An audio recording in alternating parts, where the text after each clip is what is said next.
Mas gusto niya dito, no? Diba sinasama nga siya ng papalit, sabi niya, diba? Isang oras ko siya mawawala. Saan daw sila pupunta? May pupuntahan.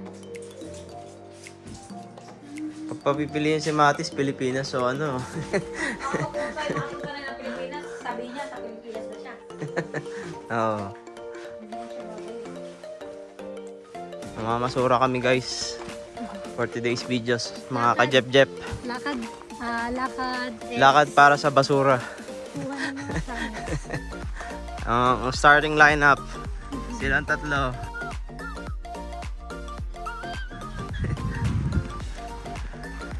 Tapos, kasama kaming dalawa, ang mga tokmol.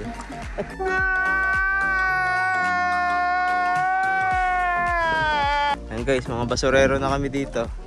Kasi yung mga cans dito, may pera eh. Pag nakapuno ka ng isang sako na transparent yung malaki nila, babayaran ka ng $28 sa mga 7-Eleven nila dito guys bumibili. Tapos nire-recycle lagi yung pera. Kaya ganito ginagawa namin pag weekends, namamasura. Tapos, yung batang yan, mas gusto niyang mamasura kahit may kaya yung mga magulang niya. Oo, yan, tokmol. Gusto niyang namumulot ng mga kanin. Nung nalaman niyo may pera sa basura, mas gusto na lang niyang magpulot-pulot. May patutunguhan pala yung pagkakalat niya. Pagpapalit niyan yung magulang niyan sa amin. Mukha lang 7 years old si Matis, pero 5 years old pa lang siya. Brusko lang kasi yung physical activity niya talaga. Dito hindi sila ina-allowed masyado ng gadget. Pwede na! Physical activity yung ginagamit nila. Talaga, yung mga ginagawa ng mga bata dito. Kaya kung mapapansin nyo, maraming muscle yung 5 years old. Tsaka malakas. So guys, nakita niyo yung 50 maximum na yan. Nasusunod dito yan. Yan, susunod. Sa Pilipinas, ewan ko lang. Papunta kami ngayon sa Lac des Arts kasi sabi ni Lisel, marami daw doon. Canets or can. Yun kasi yung Fransya ng can, guys. So, papunta kami doon para madagdagan namin yung mga nandun sa bahay nila. Tapos pwedeng na maibenta. But jogging na rin, exercise. And habang kami ay naghahanap ng canets, pag-usapan na din natin yung regarding din sa mangyayari nitong September 26 guys, regarding sa low wage, yung mga latest updates doon, and yung mga bagong unemployment rate nila. Kasi yung huling vlog namin, hindi pa yun yung final kasi every month nagbabago ng unemployment rate yung mga provinces dito. So yun yung itatakin natin. So let's go. A few inches later. Ay mga ka-Jer, ito na yung pag-usapan yun nga, tulad ng nabanggit niya, i-discuss natin or tackle natin. Based lang naman sa mga nalalaman namin. Yung paparating na September 26, yung mga gagawing pagbabago, lalong-lalo na sa mga, sa mga low wage stream. So, na commercial break guys. Yung mga pamilya namin nakakita ng canets. Nakakita ng mga can doon, kunin daw namin. umawa naman ito si Matis. Yun guys, pinapasok pa nila sa loob ng gubat para lang makuha yan. Natatakot siya mag-isa. Oo, ano ba? Siya yung taga, kaya siya sinama kasi siya yung taga-bitbit. Wala mo, isi, bote, wait. No, salapit. No. No daw. Negats, akala namin canets, can hindi pala, bote pala ng ng gin. Bote ng gin ni Bitot. Mga bobo! Okay, pasensya na dun sa commercial break. Saan nga ba tayo nahinto? Ayun na nga guys, yung tatlong pagbabago pero malupit ang pagbabago. So, effective to September 26. Itatakal natin kung ano yung mga magiging pagbabago ngayong darating ng September 26. Lalong-lalo na sa mga low wage stream. So, yun nga, starting September 26, yung duration ng maximum employment from low wage na dating 2 years, gagawing 1 year. So, pangalawa, yung the current 20% capacity on the proportion of low wage position is being reduced to 10%. So, yun yung sinasabi nila na pag mga low wage na sa company na nagpapasahod, dati kasi meron yan 20%. So, example, guys, meron kayong employer na 20. So, dati, 20% nun is sa 20 na employer, meron kang dalawang pwedeng i-hire na foreign workers. Yun yung sinasabi, na employee. So, yun yung sinasabi ng from 20%, gagawin nilang 10% na. Yun na nga, instead na 20 employer, may 20 na employee ka before, dati dalawa ang pwede mong ma-hire dahil sa 20%, ngayon dahil ginawa nilang 10%, sa 20, isa na lang yung kayang ma-hire. Yun yung mga pangalawang pagbabago. So, yung pangatlo naman is certain LAMI application for low wage position in census metropolitan area with an employment rate 6% or higher won't be processed. Hintayin lang kita doon kasi doon regarding sa pagbabawas yung from 20 to 10% employment, di ba? Kaya nila pinush yun, guys, kasi maraming Canadian saka permanent resident dito na hindi nakakapagtrabaho kasi mas na-hire yung temporary foreign worker, which is unfair sa kanila. Nila yun parang ano ba tawag nila yan? Parang benefits kasi nila na ma-priority sila sa mga ganung bagay kasi PR sila saka citizen. So kaya si Lamarck Miller, yung mga nasa taas ng immigration, yun yung napansin nila. Kaya isa yun sa mga nilang ginawang batas regarding sa pagbabago. Paano masabi? Okay, next. So yun, yung sa last na sinabi ko, yung sabi na unemployment rate of 6% or higher won't be processed. So, sabi nga nila, may mga province or may mga lugar dito sa Canada na pagka ang unemployment rate mo is 6% or higher, hindi na nila ipaprocess yung low wage na LMIA. Kahit sabi mo na gusto mo kahit 1 year lang or mabawasan, as long as na 6% or higher na yung unemployment rate ng cities or province, hindi na nila yan i-approve yung LMIA.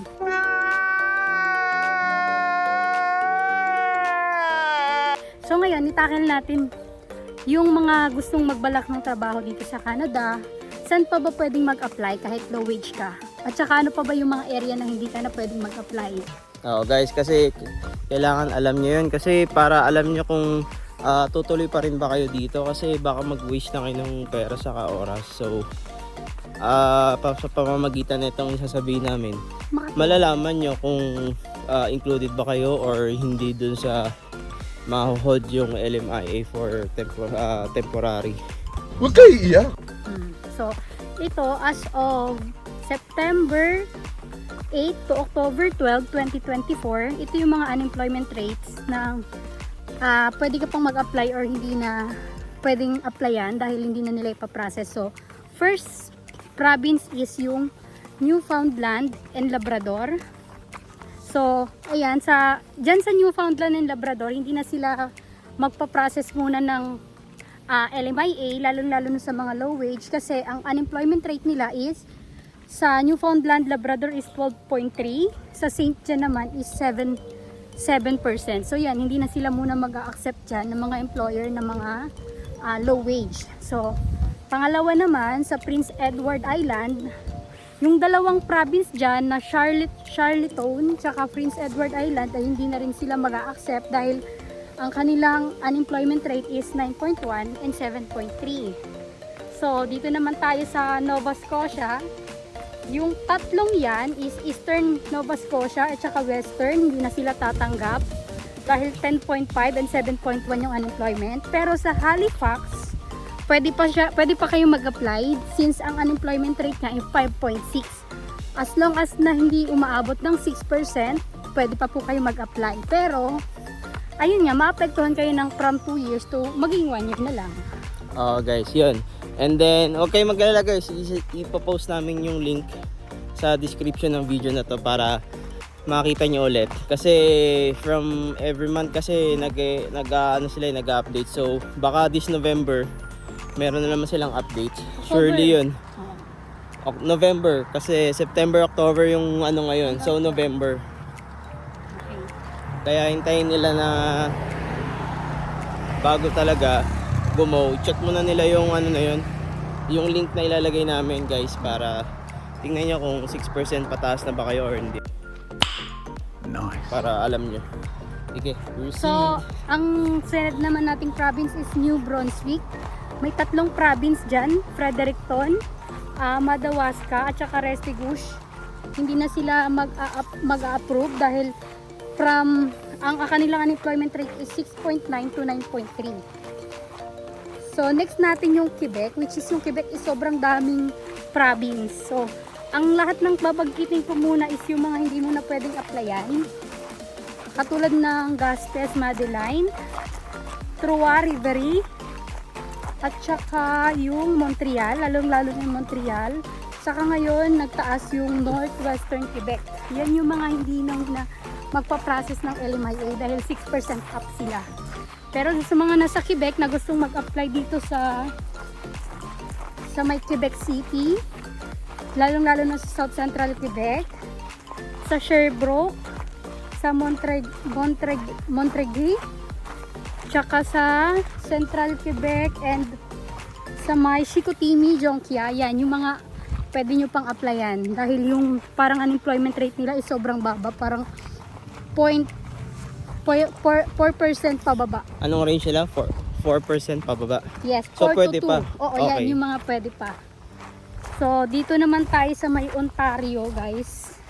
Sa Ontario, halos lahat ng city, hindi mo na pwedeng applyan. No! God, please, no! No!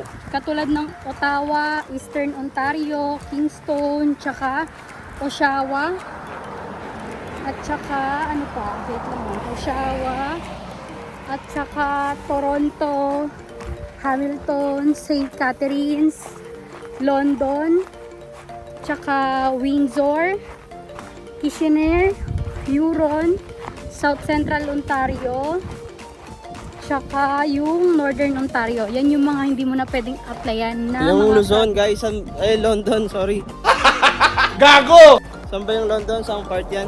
sa Ontario. O baka yung iba malito baka yung London na inisip nyo. Hindi, sa Canada yun.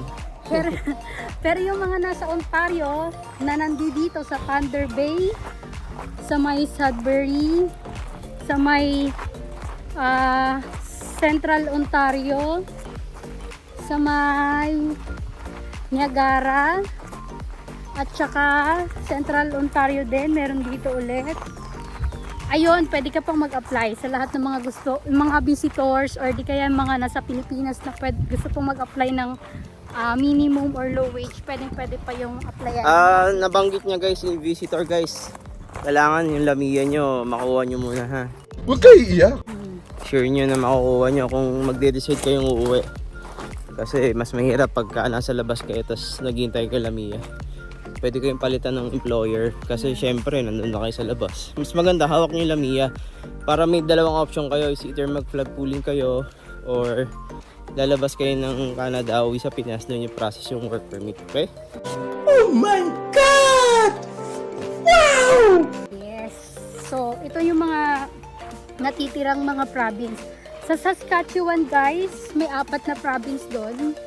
Which is yung 3 hindi ka na pwedeng mag-apply dahil 6% pataas na at umabot sila ng 15% kung unemployment rate nila.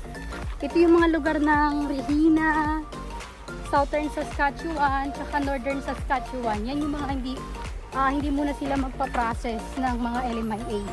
Pero yung nasa Saskatoon, since 4% lang unemployment nila, pwede ka pang mag-apply sa kanila ng low wage guys. So, next province natin is yung Calgary.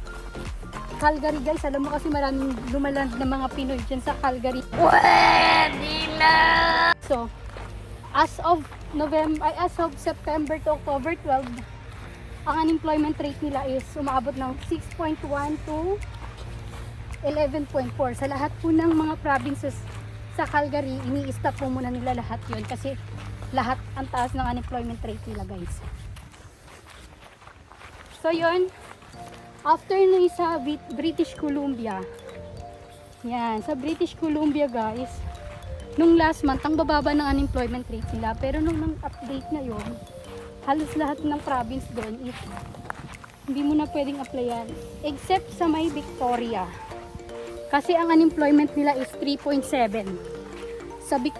Yung mga nasa British Columbia na nasa Victoria, okay, mawala ng pag-asa, guys. Pwede pa yung mga low wage dyan mag-apply.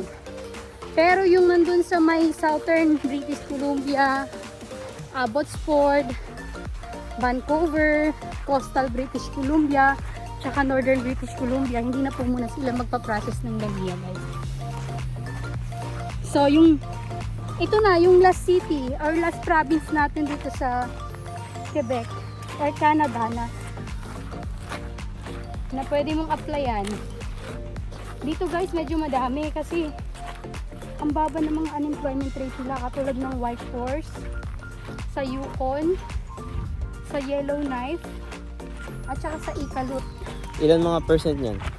Ano lang, from 3.0 to 4.9%. So, sobrang baba ng unemployment rate nila. Sure ball. Kaya guys, Yes. doon kayo magkait ng trabaho sa mga babababang percent para hindi kayo doubted or ilang. Yes. Kasi sure na magkakalamiya pa kayo. Pero, yung nasa territories na nasa Nunavut at saka sa Northwest Territories, hindi na muna, ipopost na muna nila yan, guys. Kasi, ang taas ng unemployment rate nila. 8.4 to 14.8. So far, lahat ng province na nabanggit namin, guys, ayun, yun yung parang sakop ng Canada na pwede mong applyan ng mga low wage and hindi na muna magpa-process ng low wage. So, yun lang, huwag kayong malilito, guys, ha. Pero pagka mga high wage? High wage. Pwede Continue yan, yes. Pwede pa guys, lahat pwede pa sa high Yes. wage. May listahan din sila ng mga high wage na positions. Pati yung mga tawag dito. Meron ding mga exempted na jobs like agriculture, healthcare. Yung mga nabanggit din namin last time na mga food processors na mga workers, yun, mga exempted yun. I-send din namin yung link sa description. Nakakaingal guys, tayo ng taas dito. Sorry. I-send namin yung link para makikita nyo. Nasa down part yun ng page eh. Pag clinic nyo yun, for example, included kayo sa agriculture na work, pwede nyo i-click yun, tapos makikita nyo yung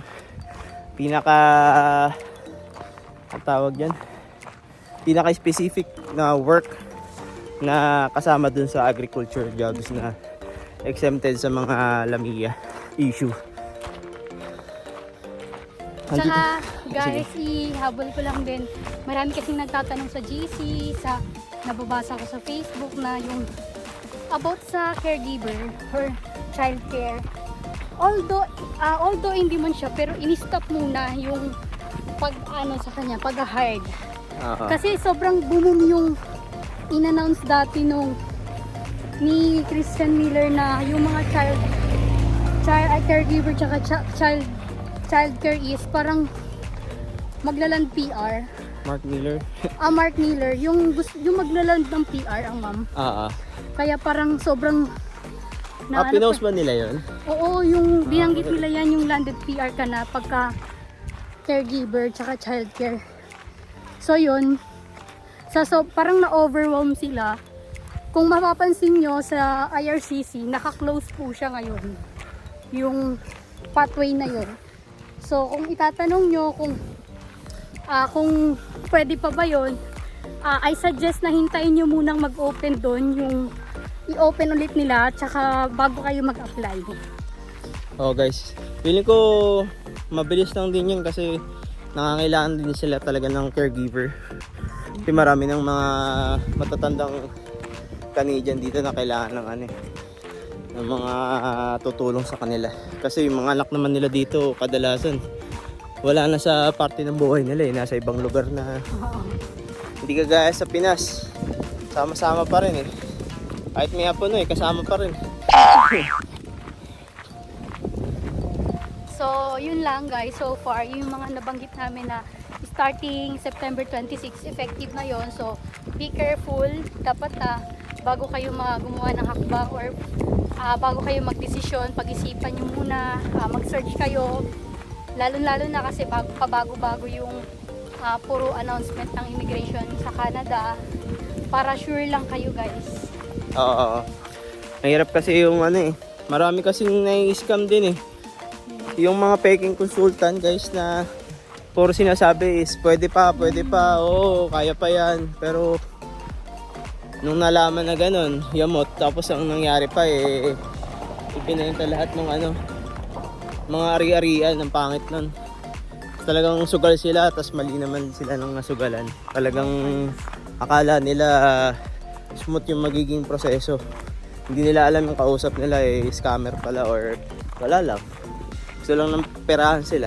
Yun na. Yung mahirap talaga guys, lalo na ngayon nababasa namin is yung mga agency na parang tumatanggap lang ng bayad. Tapos pagka nabayaran na sila, parang naglalaho ng bigla. Maraming ngayon nagpo-post sa GC na kung paano magre-report ng mga agency, paano nila mababawi yung perang binayad nila. Which is, sa ganun kasi guys, parang risky talaga yung mga ganung ginagawa ng tao, lalo na yung mga agency hindi natin nakikita.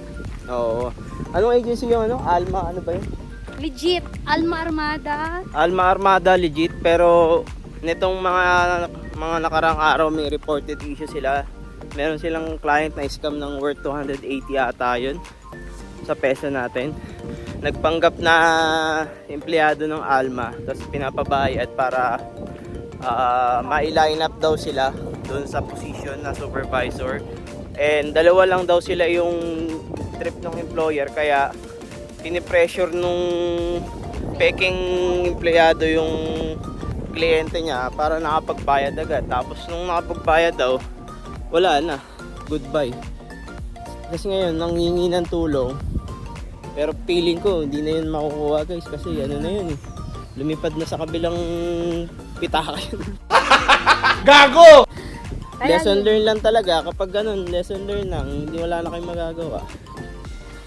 Ayun guys, so mag-ingat lang tayo, lalong-lalo na yung Alma Armada. Meron silang pinopost na yung mga kunwari yung hindi na empleyado sa kanila. I-check muna natin maigi yun. Kung andun pa ba siya or nakasama na ba siya sa mga posted na hindi na affiliated ng company.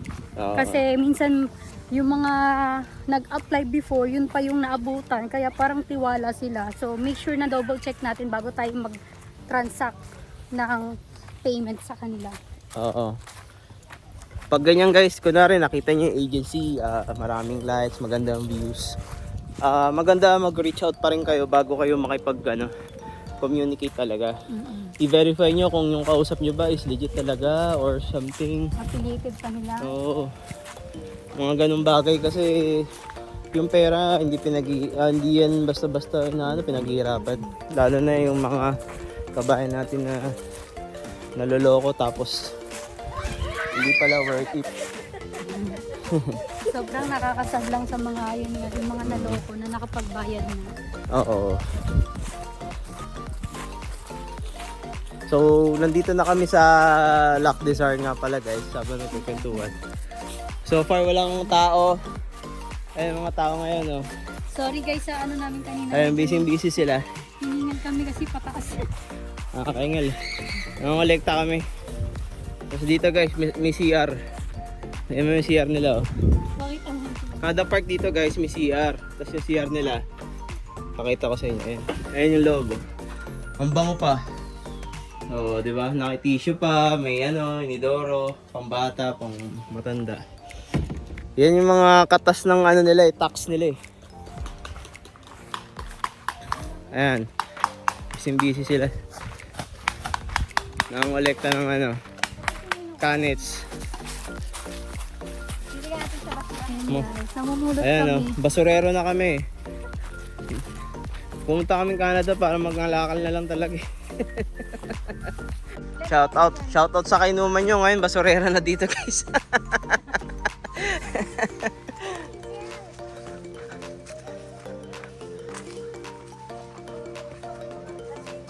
Dito yung mga nag-i-ski dun, no? Nag-iiyot, no? Gago!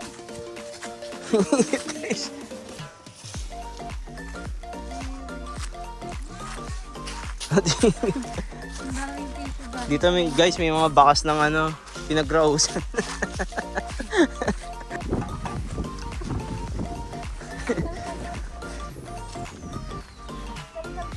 Kinakalkal pa.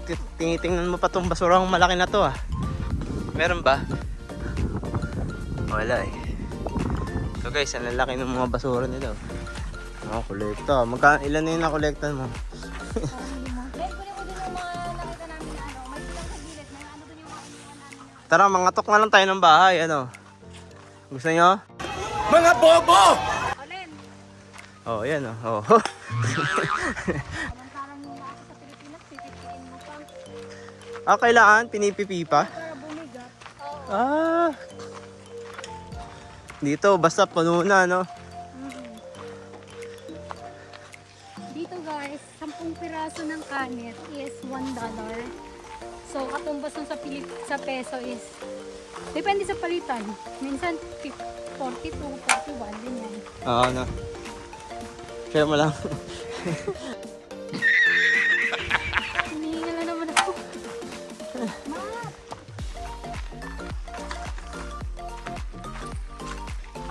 Hanap kami guys ng ano, mga kan. Kanet. Uy!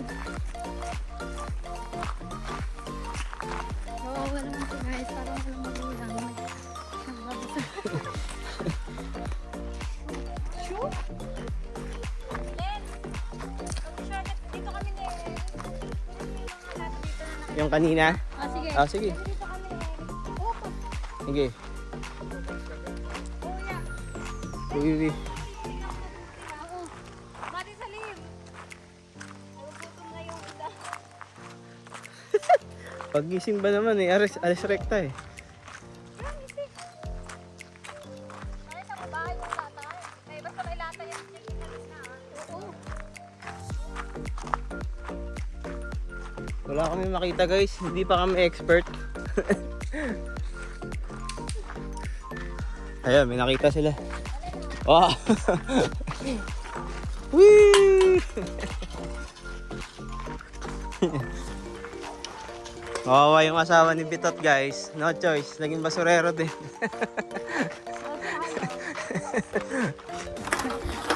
Okay, basura check. Tignan nyo guys, napuno namin tong maliit na sako na to. Tapos idadagdag namin dun sa malaki naming sako. Tapos pag napuno na, pwede na mabenta. Siguro mga nasa ano to guys, kasi mga $4 to $3. $4 to $3. So hanggang dito na lang siguro yung vlog for today's video mga ka-Jep-Jep. Sa mga naghahangad dyan ng Canada, push nyo lang at haluan nyo ng ingat, okay? And keep praying. Bye bye mga ka-Jep-Jep!